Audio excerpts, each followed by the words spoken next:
Hello children, good morning. So today we will do revision of chapter 3 and the name of the chapter is government in the civics section. And government is a group of people managing their country is called government.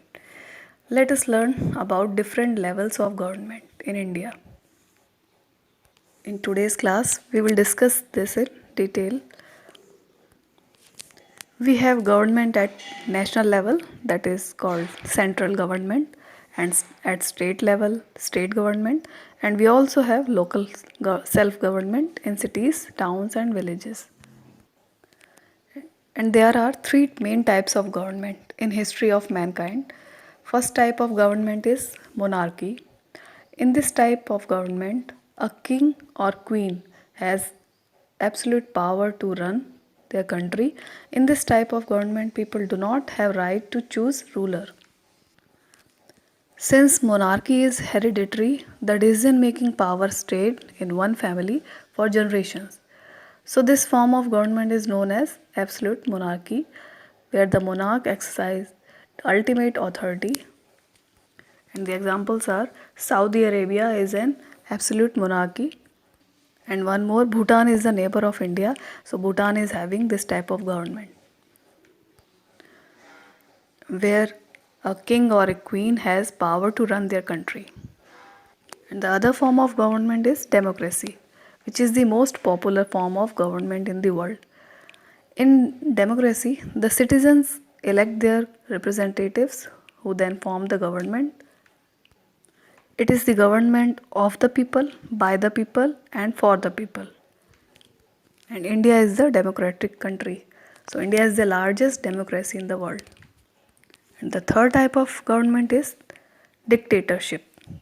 In this government, a single person or a small group of persons rule the country. The dictators are not elected and usually seize power. They work for self interest and not concerned about the welfare of the people. And the children, you might have heard about the Adolf Hitler. He was the dictator of Germany during the war 1934 to 1945. And the countries like Egypt and Syria has this type of government. And we have head of a family. Head of the family makes the rule which all the family members has to follow. Now, why does the head of the family makes all these rules? So that all the family members are happy and he or she makes all the rules or take decisions for the welfare of entire family. So that is the main job of the head of the family. Now, what about our country? India is a big country and we all are like a family. So we have a government and it has to perform some basic functions. So we will understand basic functions of the government.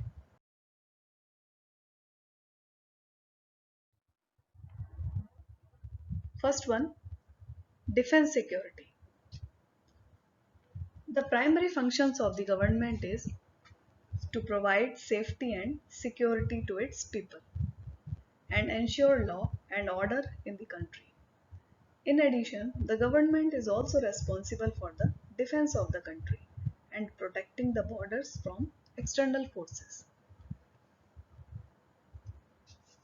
Next one is international relations.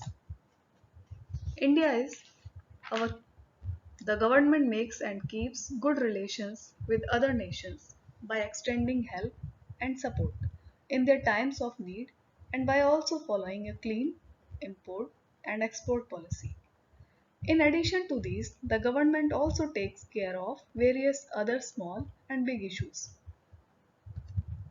And the next one is ensuring welfare measures.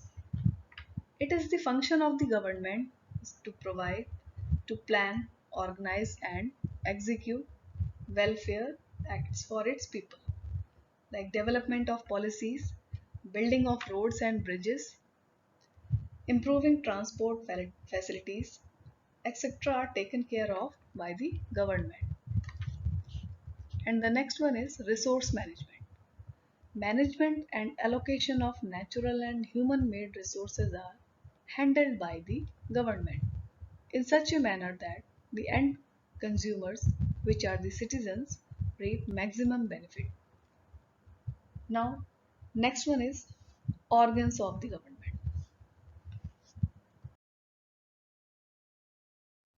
In every democracy, India is also a democratic country. In every democracy, there are three pillars, which is very important. What are these? These are legislature, executive, and judiciary.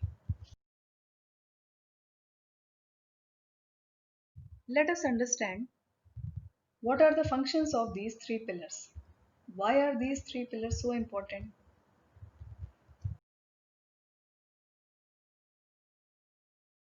First one is legislature. What does it do? It makes laws. Second one is judiciary. It interprets laws. Third one is executive. It enforces laws.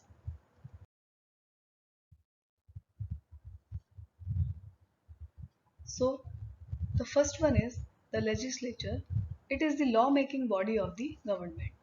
It formulates laws and policies for the welfare of the country and its people. The Parliament of India is the legislature of the central government of India.